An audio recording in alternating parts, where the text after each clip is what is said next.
Bonjour, je suis Frédérique Pellet-Gostel, je suis diététicienne nutritionniste, psychonutritionniste à Mandelieu dans les Alpes-Maritimes. Je me propose de vous poster une fois par semaine à peu près une vidéo de ce type qui traitera de sujets qui peuvent vous intéresser tous, de sujets assez généraux, évidemment dans le domaine de l'alimentation et de l'équilibre alimentaire. Ces vidéos évidemment ne peuvent pas remplacer une consultation diététique qui est une approche très personnalisée.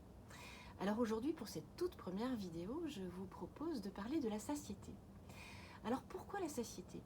Eh bien parce que c'est une arme, une petite arme, très efficace, dont nous disposons tous, et qui peut nous aider à conserver notre poids santé, voire même à retrouver notre poids santé. Alors c'est quoi la satiété? Eh bien c'est cette petite sensation très discrète du juste bien, lorsque l'on a suffisamment mangé. Alors deux conditions pour ressentir cette petite sensation somme toute assez discrète du juste bien.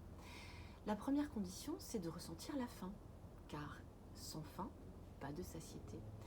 Donc pour ressentir la faim, une petite faim, pas forcément une énorme faim, eh bien il ne faut pas grignoter entre les repas et se mettre à table en ayant envie de manger, en étant tout content de se retrouver devant son assiette et en prenant du plaisir à combler justement cette fameuse faim. À mesure que l'on mange, à mesure que notre estomac se remplit petit à petit, eh bien le plaisir qui est intense au début, finalement, petit à petit s'estompe pour complètement disparaître. Eh bien c'est à ce moment-là que nous ressentons la satiété. C'est juste le moment où nous n'avons plus de plaisir à manger. Alors cette sensation est assez discrète évidemment, donc si on n'est pas tout à fait attentif à ce ressenti, on peut peut-être ne pas ressentir cette satiété. Donc la deuxième condition pour ressentir la satiété, c'est d'être à l'écoute, un petit peu à l'affût de ces sensations alimentaires. Alors pour autant, ça ne veut pas dire s'isoler, manger en pleine conscience, se mettre dans sa bulle face à son assiette. Pas du tout, on peut tout à fait prendre son repas en famille, avec ses amis, voire même faire un petit plateau télé, c'est pas du tout interdit. Mais simplement, il faut d'abord manger lentement, bien mâcher chaque bouchée, et puis garder toujours à l'esprit le fait de ressentir ces sensations.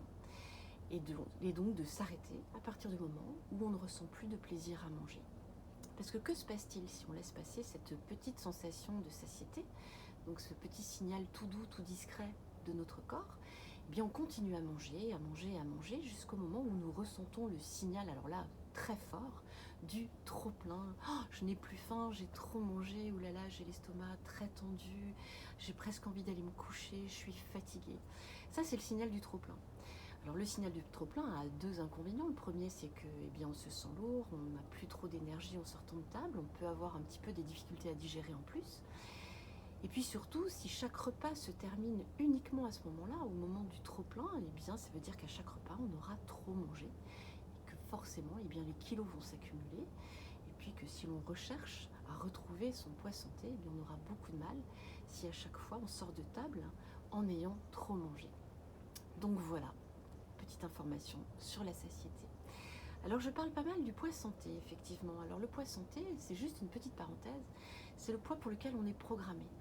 Le poids dans lequel on se sent finalement assez bien, sans que ce soit pour autant notre poids rêvé. C'est-à-dire qu'on n'est pas tous programmés pour rentrer dans du 36 ou du 38. C'est le poids qui est vraiment fait pour nous. Et puis même si on trouve que l'on a 2 ou 3 kilos de trop qui esthétiquement nous plaisent pas trop, eh bien c'est malgré tout le poids qui nous garantit d'être en bonne santé. Voilà, c'est ça le poids santé. Donc je vous remercie déjà de m'avoir écouté pour cette toute première vidéo. Je vous prie de m'excuser pour les imperfections, il y en aura sans doute aussi dans les autres vidéos à venir. N'hésitez pas à me laisser vos commentaires, n'hésitez pas à me poser vos questions, je me ferai un plaisir d'y répondre. Et puis vous pouvez également me suggérer des sujets que vous voudriez me voir aborder dans les prochaines vidéos. Pour ma part, je prévois de vous parler la semaine prochaine des protéines. Protéines animales, protéines végétales, les différences, les points communs, comment les intégrer dans son alimentation. Voilà, d'ici là, je vous souhaite une belle semaine et une belle journée. À bientôt!